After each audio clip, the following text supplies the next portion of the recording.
구독과 좋아요, 알림 설정까지 잊지 마세요. 나이 중드 입덕기 리인심상. 설모 장군의 연금을 받은 서료. 그는 형 설모의 위패를 닦으며 그를 그리워하고, 초월은 슬퍼하는 서료를 보고 그를 위로하다 영서원 사건에 대해 물어보지 못하고 돌아옵니다. 소희빕은 나극을 통해 영서원 사건이 서료가 계획한 일이라는 것을 알고는 서료를 찾아오는데, 그는 자신이 했던 일들을 쿨하게 인정하고 소희빕은 초월을 위험에 빠뜨린 서료에게 실망합니다.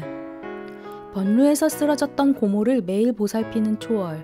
그녀는 의식이 없는 고모에게 자신이 처한 상황들에 대한 이야기를 해가며 고모를 돌보고, 서료는 초월에게 영서원 사건이 자신이 계획한 일이었음을 이야기하는데, 초월이 의심하던 것들이 사실이 되어버리자 그녀는 크게 실망합니다. 소희빕은 서료와 있는 초월을 데리고 나와 함께 시간을 보내며 그녀를 위로하고, 의식이 돌아온 고모는 서료를 불러 그를 나무라며 초월을 데려오라 명합니다. 문 앞에서 하염없이 초월을 기다리는 서료. 성진은 마음이 혼란스러운 초월에게 설가로 돌아가지 말라 말하지만, 이미 설가에 정이 생겨버린 초월은 서료를 한 번 더 믿어보기로 하고 집으로 돌아갑니다. 돌아오는 초월을 보고 숨어버리는 서료. 돌아온 초월은 서료와 함께 자지 않으려 도요에게 이불 심부름을 시키고, 서료는 괜시리 도요를 떠보다 초월의 이불을 직접 가지고 그녀에게 가는데, 잠을 깨기 위해 방법을 찾고 있던 초월의 행동을 자살 시도로 오해해 그녀에게 화를 내며 자신의 마음을 드러냅니다. 자신의 행동을 해명하는 초월.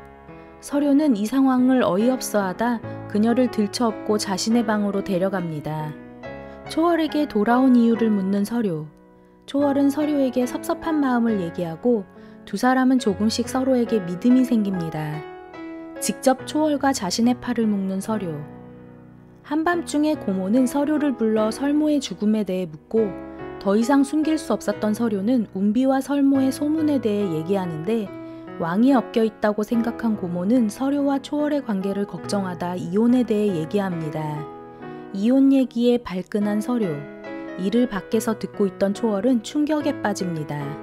계획에 실패한 자객들은 왕에게 밀서를 보내고, 밀서를 보고 생진석이 초월 몸에 있다는 것을 안 왕은 초월을 궁으로 불러들이려 합니다.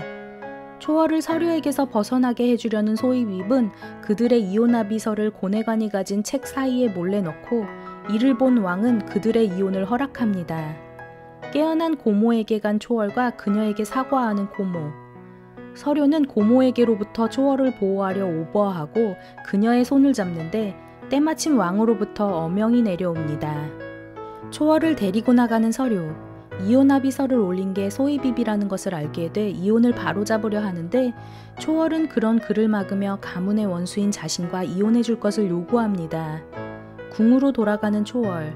그녀는 백이기에게 마지막 말을 남기고 돌아서고, 서료는 조용히 초월의 행렬을 따라가며 자객으로부터 그녀를 보호합니다. 궁에 들어온 초월을 부른 왕은 그녀에게 제비집 죽을 주고, 유모를 만난 초월은 설모에 대해 묻고는 그를 만나지 못했음을 아쉬워합니다. 죽을 먹은 이후 자꾸만 잠이 오는 초월. 그녀는 잠들지 않기 위해 필사적으로 노력합니다. 19-20화 리뷰였습니다.